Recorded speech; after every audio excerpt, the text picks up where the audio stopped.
You're listening to the Broadway Podcast Network. There's a cat over here. There's a cat over there. And the wrong one died. And the wrong one died.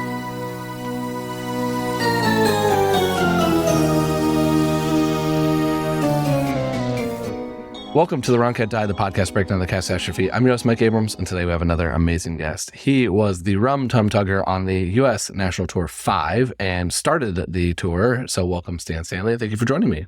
It's great to be here. Thank you for having me. I got introduced by your Mistoffelees, so I always, there's such a connection between those your characters. So I think this is kind of fun to have you on the show. Yes. But let's start at the beginning.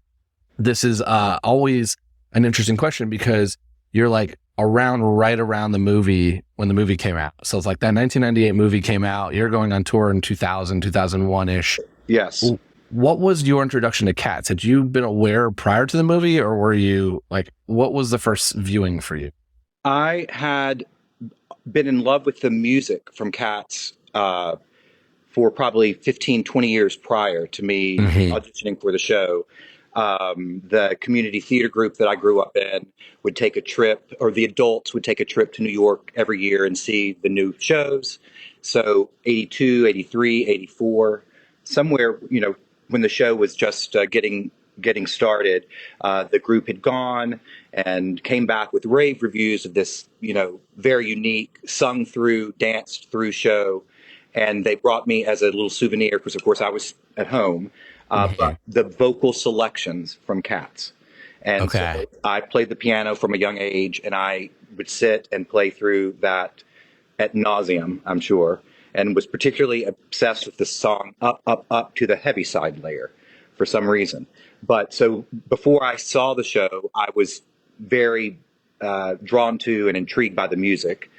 And then in high school, my high school marching band, I will age myself, but around 1990, 91, took a trip to New York. And that was the first time that I saw the, still running original production of Cats in the Winter Garden.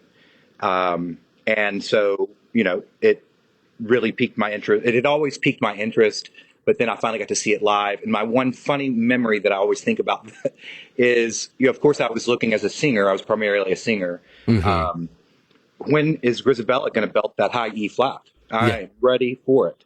And then the intermission came after Little Memory, what I now know was Little Memory. And I thought, where's that high E flat? What are we even doing here? Then I, of course, sat through intermission and was able to be very pleased by the end of the show with big memory. Yeah, it's funny you say that, because the first time I saw it too, Memory was the only song I knew of the show going into it, and they kind of tease you with it. Yes. With Little Memory. And I'm like, I remember that song being a lot more powerful, and had the same kind of reaction. Exactly. And I was like, oh no, wait, I've seen enough theater at that point to be like, wait, this can't be it. Like, this has got to be a tease. But yeah, they do kind of hit you with it. So yes. So you're in high school at that moment, but you're introduced. You weren't invited to the adult trip, right? Like, no, I wasn't. Kids don't get to come. Okay. No, adults only. So you got, and this is what is pre-YouTube, pre all this stuff. You're bringing back a cassette tape with the vocal selections, and I don't even remember that. I guess probably so. It would have been a cassette tape. I just remember that I had the piano book, Easy the book. Piano, Okay. the vocal selections from, and so I sat down at the piano and played. And of course, that's only probably a quarter or a third of the music that's actually in the show was included in that little book that I was given. Yeah. I sure did learn those songs. That's awesome. So you knew all the music going in, and then you finally get to see it in high school. Yes. And then when do you audition for this? Like, how did that come up? So I moved to New York City in March of 2001. Just, now looking at it just prior to September 11th. And I just started hitting the pavement and going to all the auditions that I could. And I had gotten hooked up with a really good vocal coach whose name is Stan Tucker. Randomly, he's also from Tennessee. But he had a rich history with a lot of the Andrew Lloyd Webber shows, I think with Cats, maybe Starlight Express even, and for sure, long history with a Phantom of the Opera. And so I was taking voice lessons and audition coaching with him. And he would always check up on, what auditions are you going to this week? What do you have going on tomorrow? And I said, well, they're doing a new Cats tour, and I would love to be in the show, but I'm not that strong of a dancer. And he had me sing some Elvis Presley music for him, and said, I'm going to call who I now know is Kristen Blodgett and tell her you're coming. And I walked into the audition for the first time, and that's how that all got rolling. So did he pick Elvis because he knew you were going to send you in as Tugger? Yes, he thought that was the role, that if any in the show that I would be suited for. I had, studied voice in college and was, kind of a legit musical theater singer. My voice tended to work well with like rock opera, The Who's Tommy, Jesus Christ Superstar were shows I had done previously. And so I didn't really at that point realize that there was a character in Cats for me, but he recognized that and sent me to the audition. And so was Tugger in your book growing up as a kid? No. So you're not familiar, right? I wasn't really drawn to it, strangely. Okay. Yeah. So you're less familiar. You're walking into this audition. Did you give like it obviously fits your vocal range and it fits kind of the singing piece that you can do. Yes. How much of it was was that your personality? Like, did you have to kind of dive into that aspect of this? Well, it's funny. It's which came first, I'm not sure. I think of now as my personality. I think I was really typecast into the role. But at the time, that's really not how I considered myself. And, after playing 700 performances, because I did the show for 2 years, after that, I completely thought, oh, that's definitely my cat. I mean, he's a little mischievous. He's a little, crazy, likes a good party. And so, that's how that came about. Were you Tugger before, or did you become Tugger throughout the 2 years? Or did I become Tugger? Yeah. That's fun. So, okay. So when you're in the audition process, how much of this, as someone who's not ever been in an audition room, even in high school or anything else, just never have done this. How much of this are you given of all right, I need you to be able to make sure you can just dance a little bit because you got to dance, you got to do some of this part. Here's what I need you to sing, but also here's the personality you're going to have to play. Like, what are you told in that specific space? Well, I have learned that the audition process for has been very different for a lot of different people, even with the cast that I started with, I think. But for me, I remember us learning the choreography to the very last minute or two of the opening number, and then after learning that and getting that a little bit in our bodies, they really encourage us to let ourselves kind of have a lot of fun with it and be, that was probably where I was introduced to the term felinity, was by Richard Stafford in that original audition. And then from there, I went to several callbacks, and I don't really remember during the audition process being coached on acting like Tugger would, but they did always have me sing an Elvis Presley song.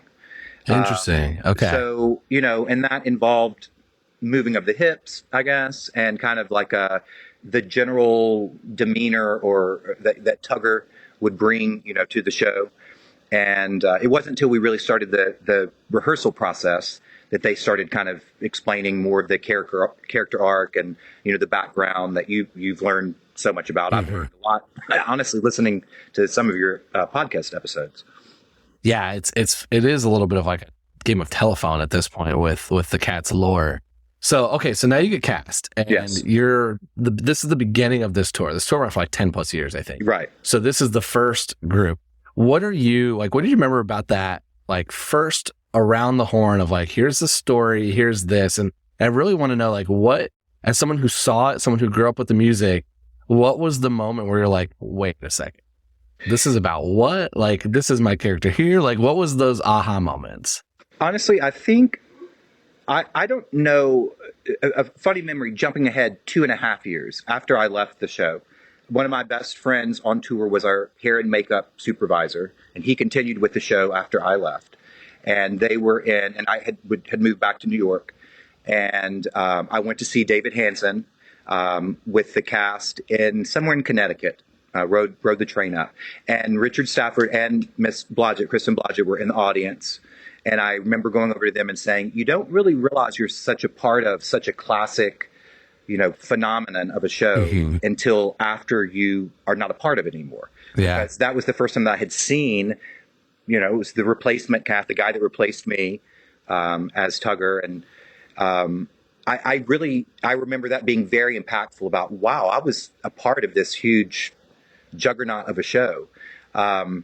But then, so backtracking then another 2 years when we started rehearsals, I was very overwhelmed by this role in particular, because one, I just didn't think that I was quite a good enough dancer. And then, as you know, 3 years prior, the VHS of the taping of the Cat Superstars basically was what that cast was, in my opinion.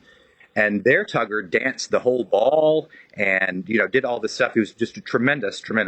And I knew that I had the vocal chops for it. I was not intimidated by that at all. But I thought, am I going to be able to, McCree O'Kelly, this dancer from Atlanta Ballet, and Shiloh, who had done the show in Germany, our two lead dancers, I was blown away by the talent.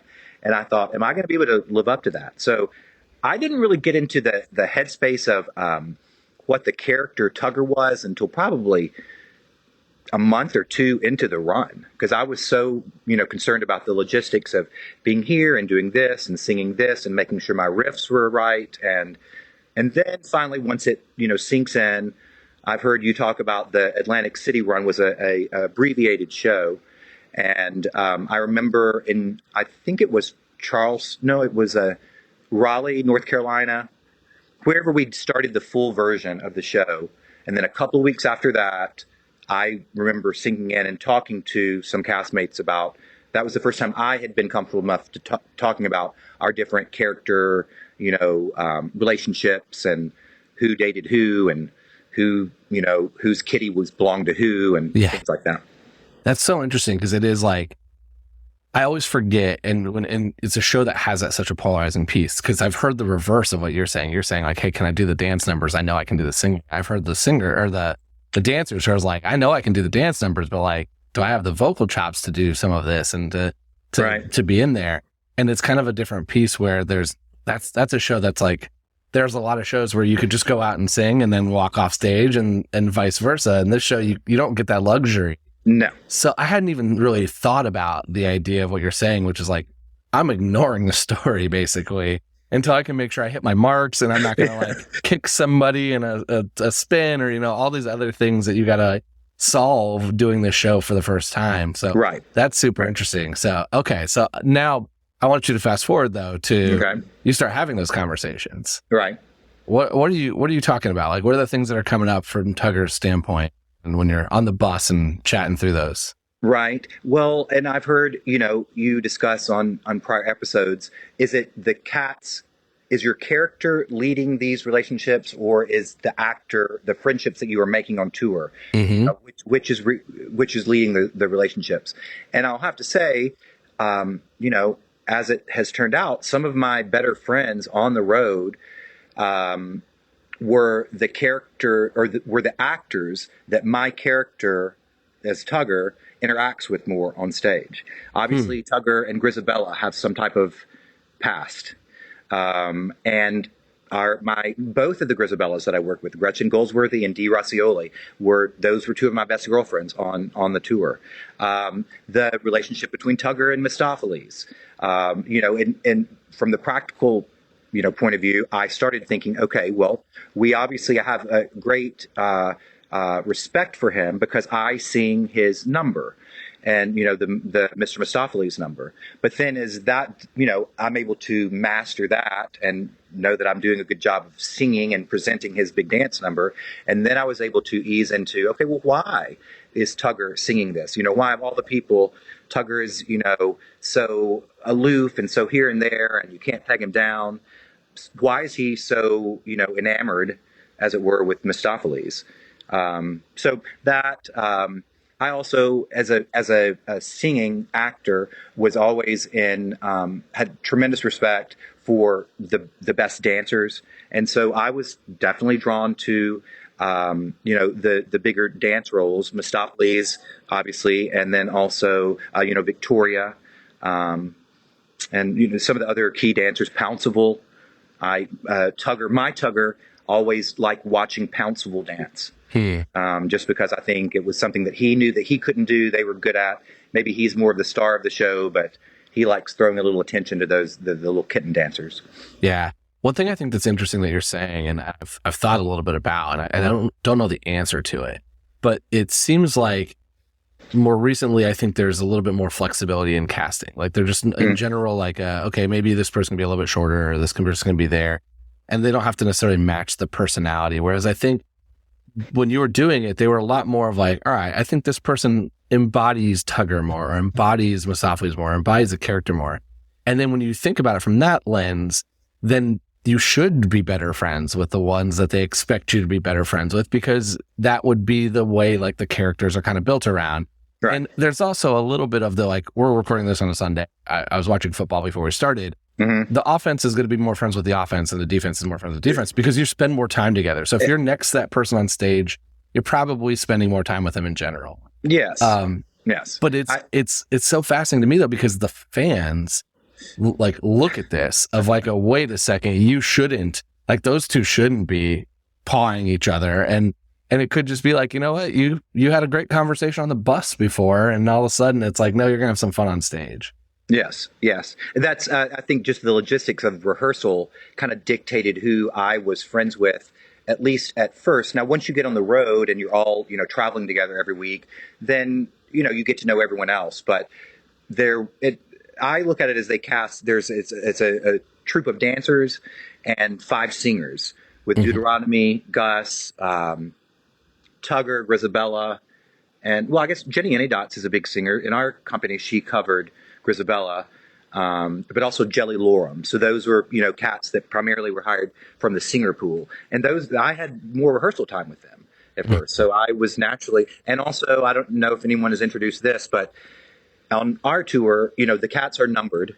I was number 5, I believe, or 6. I don't think I knew that. Oh, you've not? Yeah. I think it's Deuteronomy is 1, Grisabella is 2, then it's Mistoffelees, Gus, and Tugger.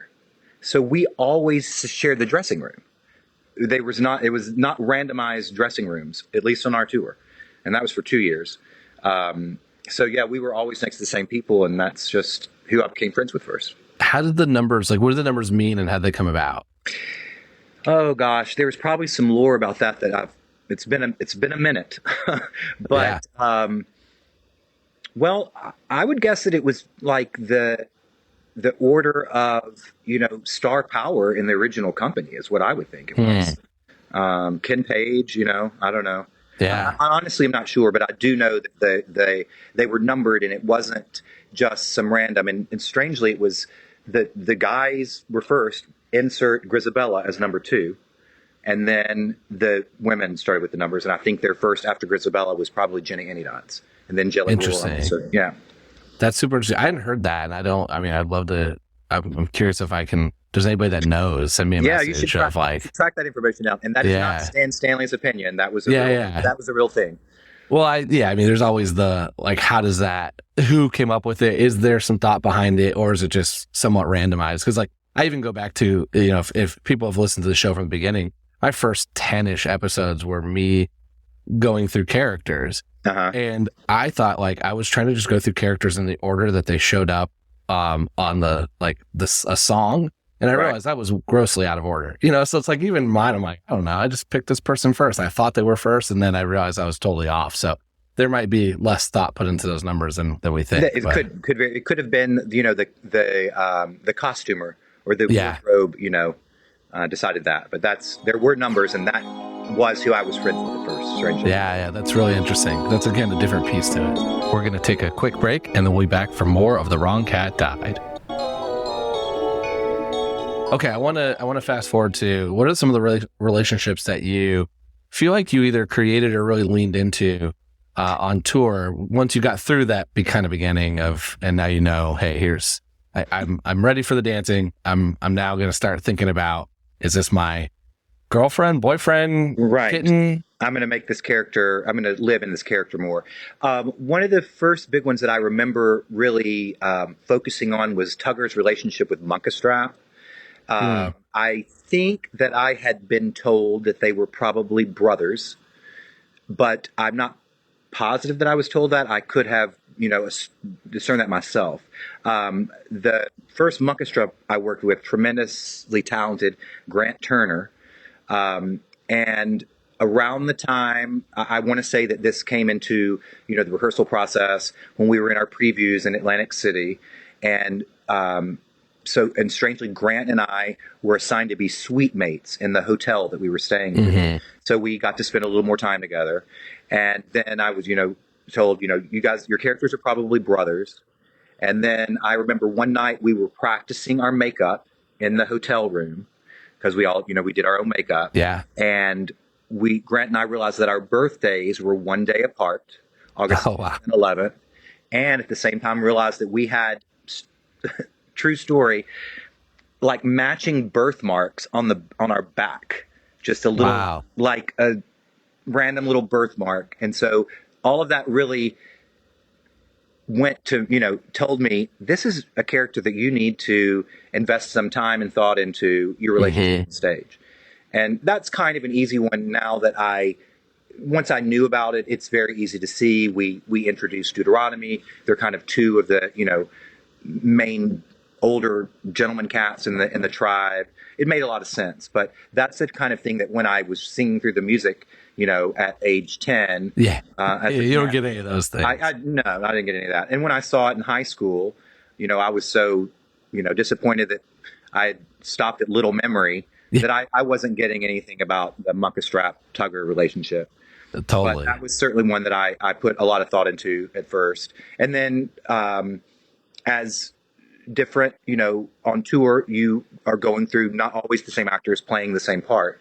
People have to swing out for illness or something. There might have been, a rather serious injury and someone else was playing the role. And that was always fun for me to play with, especially once I felt very confident in Tugger.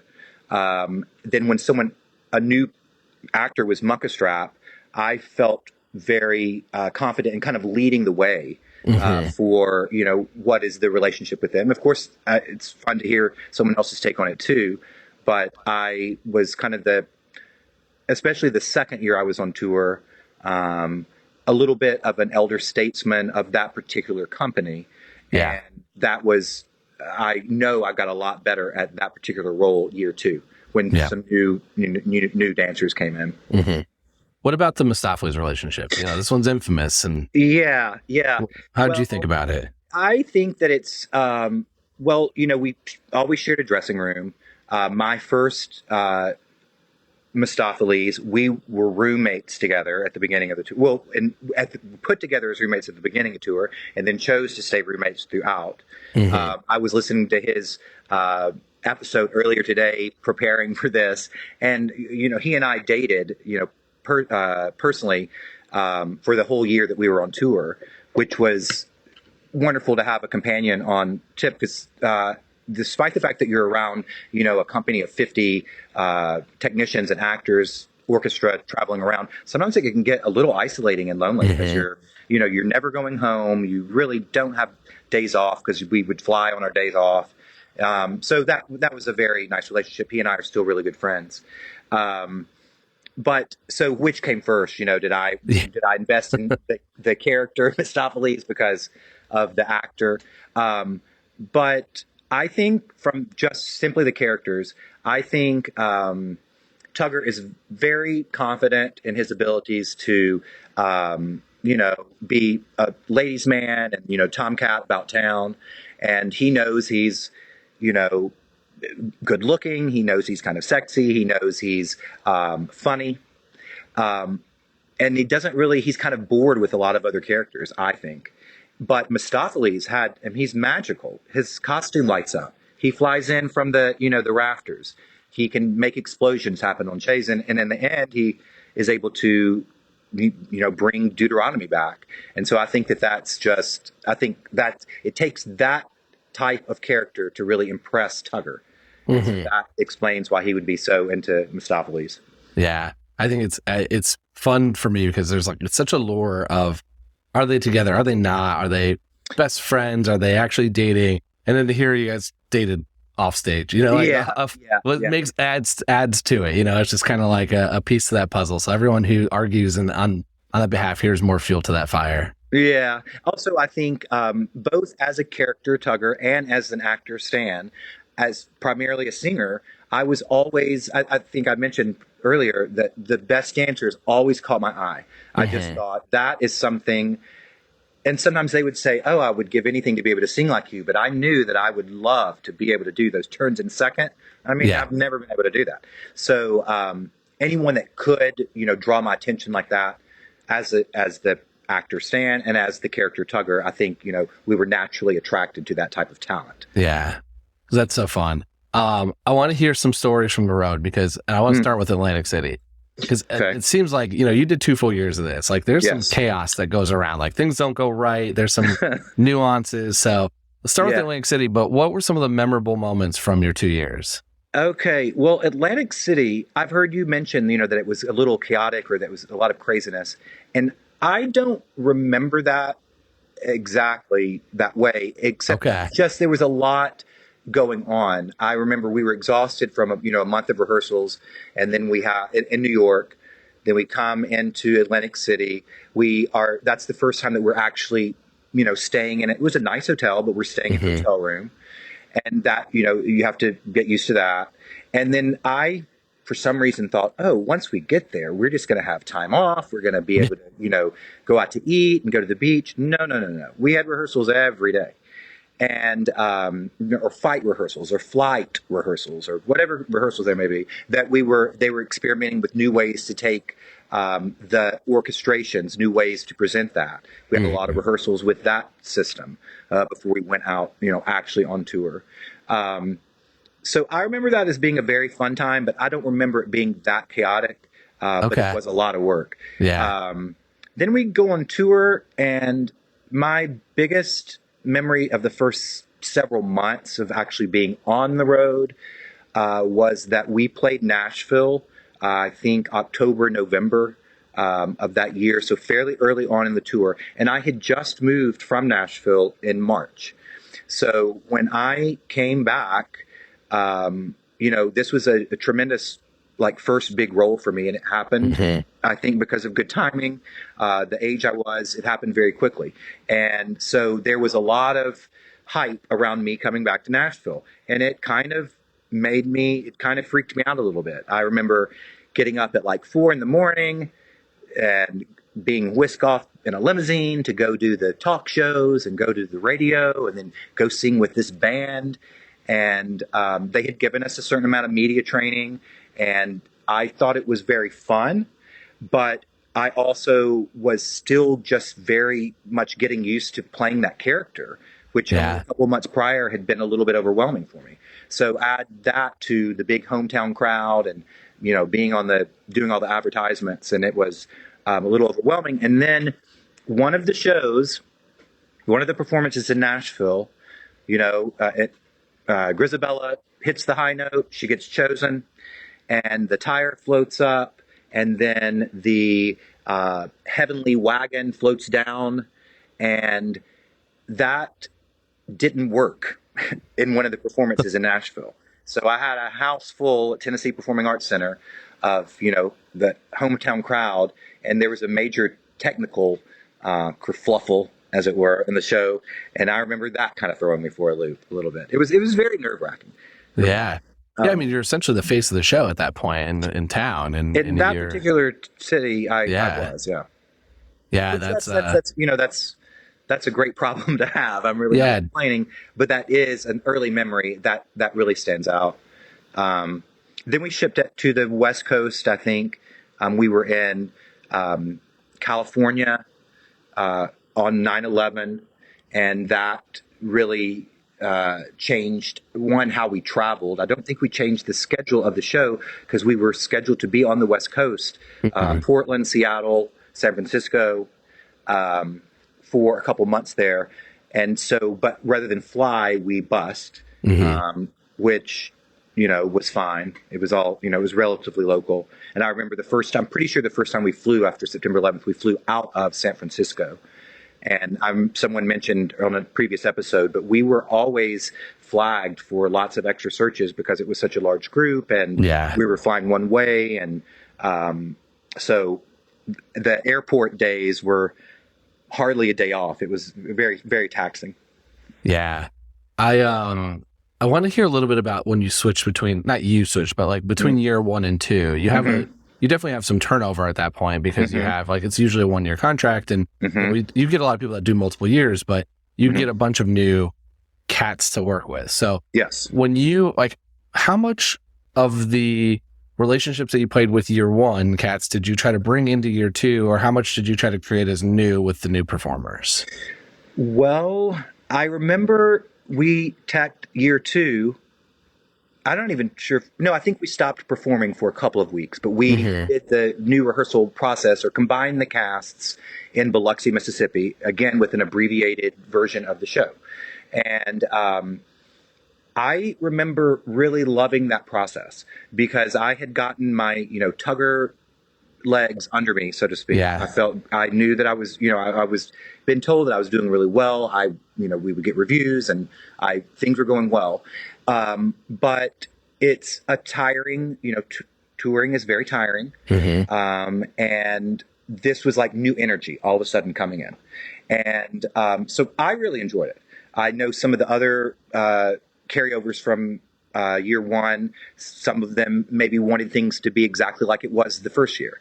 But I've always been someone that kind of enjoys that type of that climate of change. Just personally. So I remember just being kind of enriched by this new energy. And I don't really remember trying to thrust upon any of the new cast old relationships unless it's something that is, dictated by the piece itself. Yeah. Which they're like the Tugger Mistoffelees pairing. Yeah. There has to be some relationship there, or it just makes no sense. But then, of course, when your boyfriend leaves and you have someone else in that you do not know, and Ryan Jackson and I grew to be dear friends, and we are still friends today. That was my second, the Mistoffelees year 2. But I was tried to be careful not to force anything that wasn't already there. So at first, I'm just making sure my vocals are solid for his, big number. And then eventually we got to be, very, very good friends. Yeah. Yeah, it is kind of an interesting piece because it is, you have almost, I would say, a rhythm at that point, like at the end of the year, because it's still new, it's theater, it changes every day, but you've got the most part and you're improvising a little bit as you need to go, but then you almost start fresh. You do. It's the same show, but it's not because it's all new people. And, it's not like a swing coming on for a day or two, which gives you kind of a refreshing, but it's a whole new group that's going to do it slightly different. And I'm sure they make some tweaks between year 1 and 2 as well. A little bit. I remember I now know that with different iterations of the show, like I mentioned with the video, the 98 big video, and Tucker is a much more dance heavy track than any of the production. Well, the revival, he had a big dance track too, but the original choreography, not as much. And that there are tweaks like that. I think that they kind of morph the characters to really show off the each actor's strong suit, I think. So I always, as I said, like that kind of change and dynamic, but there are sometimes, if you're doing 8 shows a week, I was one that really, really tried hard not to call out of shows. And sometimes it's easier to, if this could go just like those last 3 or 4 shows, this would be so much easier. Yeah. But then to be, have a swing come in, which we know now, those are invaluable parts of any company are the swings. Yeah. But, and some of the swings ended up being some of my best friends on tour too. But sometimes it was easier just, I wish it was just the same so I don't really have to think about it. But that's not going to be the way it is. So here we go. Was there any in the 2 years city excluding Nashville, that really stood out? Or it was like, oh, this is like either really powerful Cats fans, like this group is like really obsessed with it, or just a fun town to have some time off in? Like, what stood out to you on tour? I came into Cats at a really great time. Even though it was tour 5, I think it had been off Broadway for a couple years, and this was a big remounting. So where previous tours maybe didn't have the best schedule, our schedule was phenomenal that first year. We played all the first run cities, and would sit down for 2-3 weeks at a time. I remember Chicago being a tremendous city for us, because when you are there, for multiple weeks, that means that you actually do have a true day off, maybe even 2, where you're not traveling, you don't have to pack, you actually can sleep late. Chicago, Los Angeles was a tremendous amount of fun. I think that was not until year 2, though. New Orleans. I grew up traveling a lot. Both my parents were public high school teachers, so we had the summers off. And so we always traveled. I was very lucky to have been able to do that as a kid. And so tour life really suited me in that way. So once the show got up, I felt confident with it. Then we were able to, enjoy Denver or enjoy Miami. Yeah. Canada, I remember Montreal being super fun, because Montreal's, is kind of almost Europe, but not. So that was a lot of fun. So you mentioned Denver. How's the altitude? That they had oxygen backstage for us. Who knew, Yeah. But I distinctly remember that, and it being a, great, performing venue, but there were oxygen masks for you backstage that I made use of sometimes. I think by that time, I don't remember where in the calendar that fell, but it was I remember my stamina being strong by that point in the tour. So not having to rely on it, but I thought that's very interesting. They have oxygen for us. Ready? Yeah, it's needed. Yeah. I just got back from vacation there, and I couldn't walk up the stairs. Yeah. So I can't imagine doing 2.5 hours, but yeah. Okay, let's do some rapid fire. Okay. If you could go on the show tomorrow for any character, forget if it's male, female, just if you just could do one track, you could dance it, you could sing it, who would you want to go on as? A 2-part answer for that. One is it's been, so many years since I played Tugger, and I still very much identify with the Rum Tum Tugger in a certain way. I would love to have another crack at that. I don't know that my, my body these days, I might could do it, but that would be really, really fun, because I think I know I could bring yet another level to it. With that said, I would love to play Grisabella. I mean, that is the role, man. I mean, you're on stage 13 minutes. You're always in the spotlight. You go to the heavyside layer. That's the role. Yeah. Cat number 2. Yeah, cat number 2. Okay. It would be fun. I think I have a tremendous respect for the character, and also the 2 actors that I worked with that played the Buster Jones, Gus Growl Tiger track. Such a challenging role there, and I think that would be a lot of fun to play too, because it's a big challenge, that one. What is your favorite? Well, who are your favorite and least favorite characters from the show? So Cats. Let's ignore people. Yeah, not the actors. Not the actors. Characters. Yeah. And I love their number, but Rumple Teaser just kind of got on my nerves. And it's not the actresses at all, because that takes a tremendous talent too. Probably the most, aerobically in shape singers, dancers there. But Tugger didn't have a lot of time for Rumple Teaser. Okay. And favorite, I'm going to say, I really, really liked Muckastrap. I think Tugger was always a little bit jealous of Muckastrap, and that I don't think translated to me personally being jealous of the actors that I played opposite. But I think that's a great role. It's kind of pleasantly understated. You're in charge. You're a tremendous dancer, very statuesque on stage, but you could leave the show without knowing what your name was. Yeah. And there's something about that I like. So anyway, Muckastrap. I love how Tugger answers those are. Those were straight. They influence your opinion so hard. Yeah. Favorite song from the show? I really like Skimbleshanks, the Railway Cat. That was one that I remember from a kid that I really, really loved. And that was in your book? Yes, that was in the vocal selections book that I would play on the piano. And then funny story about Skimbleshanks is in high school, I had no business doing this, but a tour of Les Mis came through Nashville and they had open auditions.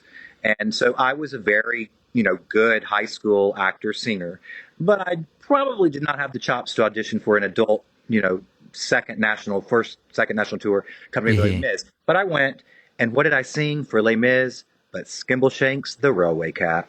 Wow. Yeah, not sure that was the right choice, but anyway, such is life. Didn't work out though. That did not work out that time. So I love hearing that, because did you like literally have Skimbleshanks and Memory back to back in that book? Like those are two very different paces of songs to play. Yeah, I remember. So I probably could find that somewhere, but Memory was in it. Skimbleshanks, Up to the Heaviside Layer was in it. The naming of, Deuteronomy's song at the end of the show. The addressing? Is that the addressing of the cats? Not the naming of the cats, but the addressing of the cats. That was in it. It was just, I'm not sure how they picked the 8 or 10 songs that was in that book, but those are the ones that I knew first. Probably whatever they thought was best on piano, right? Like if it's a piano book, but okay. So you said you said that you're a teacher, your parents are teachers. I always ask one fun one. So which cat do you think would be the best teacher, high school teacher? That's a good question. Jenny Anydots. So that was my first thought. I love Jelly Alarm as the answer here. I think she'd be a very kind teacher. She does have the demeanor of a teacher. Yeah. I think I was thinking Jenny Anydots, because that would be a very vibrant, teacher. Yeah. Some of the high energy. And then she teaches the mice. Yep. She's got experience. She's experienced. Yeah. Yes. She's experienced. Okay. Most important question. Yeah. So I've argued hundreds of episodes now why I don't think Grisabella's a choice. Do you want to defend Grisabella, or who are you picking as your Jellicle choice? Okay. So the southern boy in me says there's always a saying in the South, the higher the hair, the closer to God, right? So I thought, for this platform, the higher the belt, the closer to heaven she could be. So I think that's a justification. She's got that big E flat or E natural, whatever it is, and big memory. But after thinking about it, I think, and you've made the argument, but I can't get around that it's a very solid argument, that, Gus should have been the one.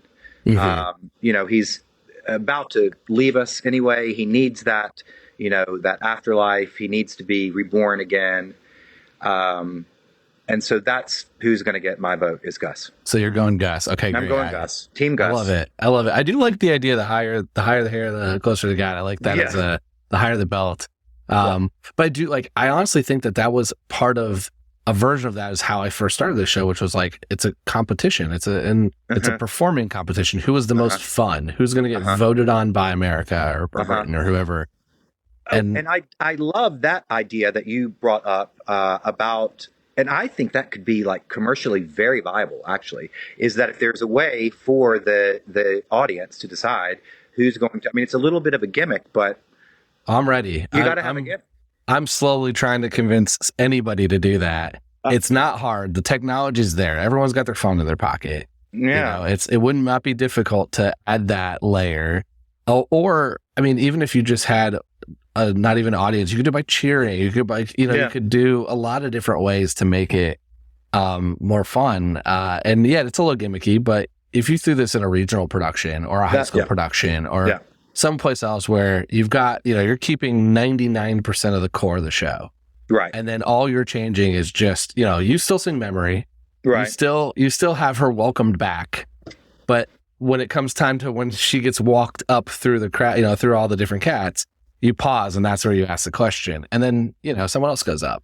Yeah. And it can be different every night. Yeah, there's something to that. I think that could extend the life of a regional production of this. Of course, I think, Mr. Lloyd Webber is probably rolling his eyes right about now, but maybe not. I don't know. He's a brilliant businessman. So I feel like he's open to a lot of stuff. I mean, he's definitely taken some risks in the show. They've made changes. They did some stuff that's not worked. They've made some other changes that have been really smart. They made some that some fans hate, some fans love. You know, they've definitely moved throughout the 40 plus years. So I don't think it's out of the realm, but it is definitely more changed than like making Tugger hip hop or contemporary than some of the other ones, you know, or moving the Growl Tiger, you know, differently because of, you know, some of the insensitivities there. So I don't think like, I don't know. I'm hopeful. I also love the idea of it being a tour because can you imagine your friends and family in Nashville? Yes. Like, you're going up that whole week. Yes. Every night that week. I think that adds such a fun layer too for the performers of like, it kind of keeps you on your toes. But to your point earlier of like, some days you just really wish for please just be the same. Like, let's just get like this, that would never be the same if you did it that way. Yeah. That is, that's fun. Okay. So I've got another Gus vote that always makes me happy. Yeah. I love kind of asking this question now. Let's take Grisabella and Gus off the table. Okay. Let's say it's next year. They like, let's pretend that they're out. Who's going after them? Who's the first choice after those two?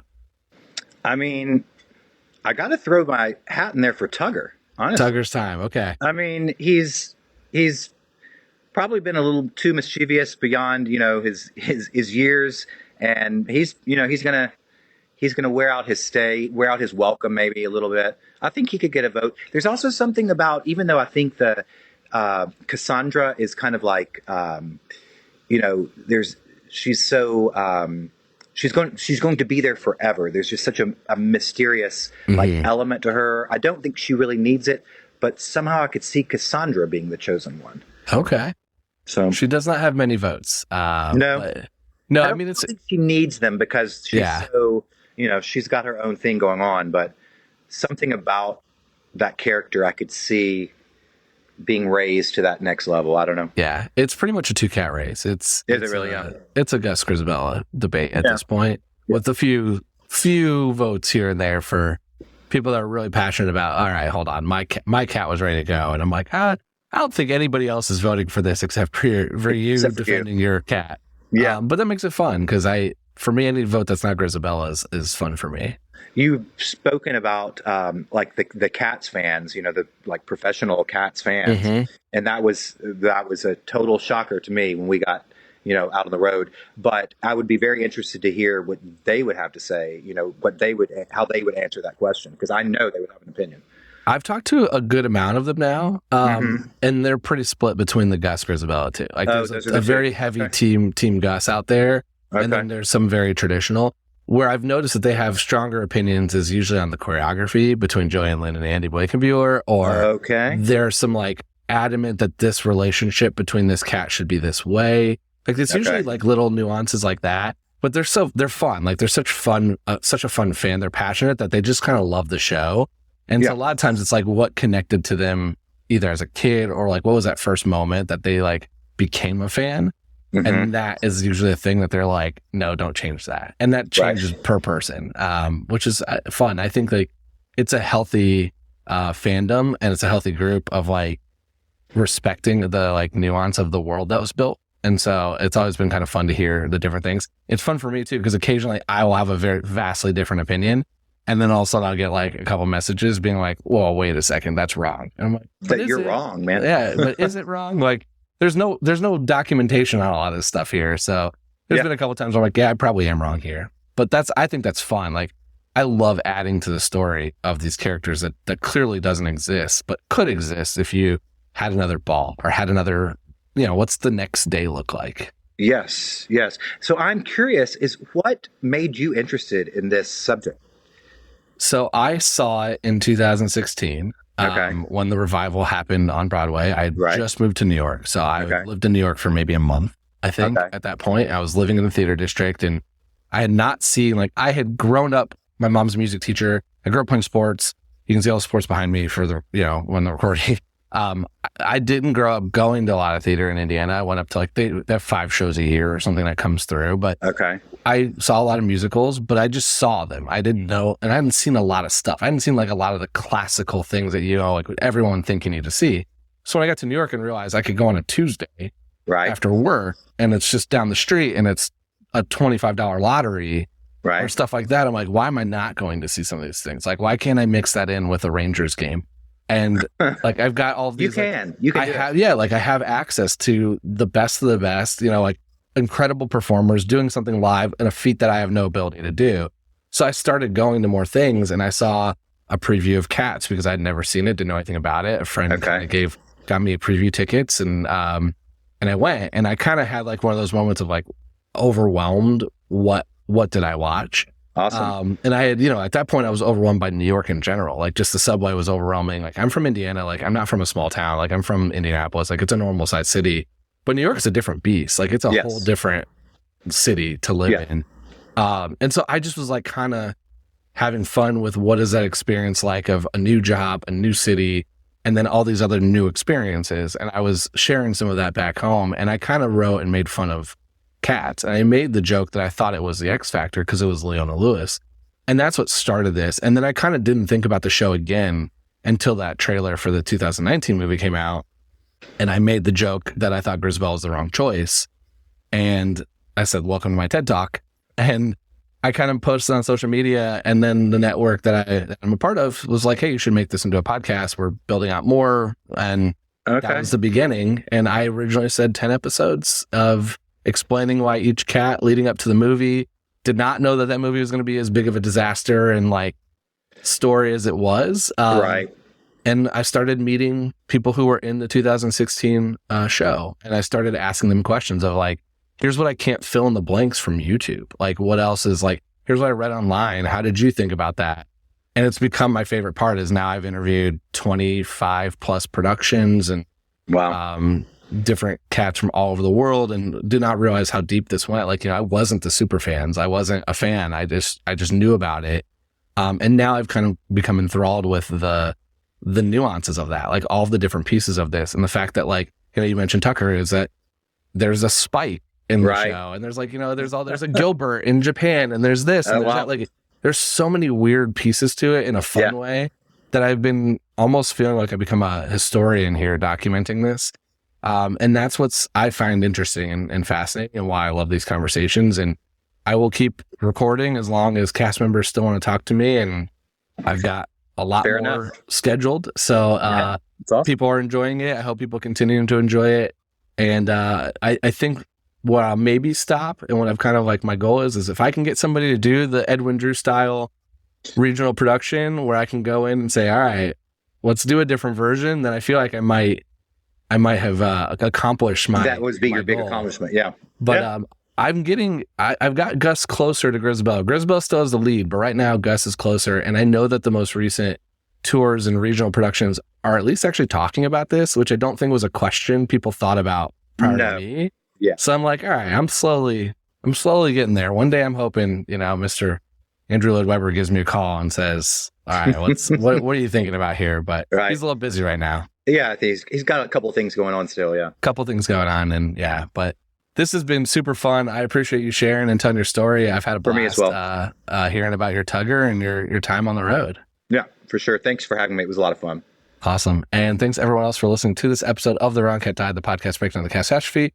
To follow along, you can subscribe on Apple Podcasts, Spotify, or anywhere else to listen to podcasts. Follow us on Twitter, Instagram, TikTok, and Threads as The Wrong Cat Died, or check our website, thewrongcatdied.com.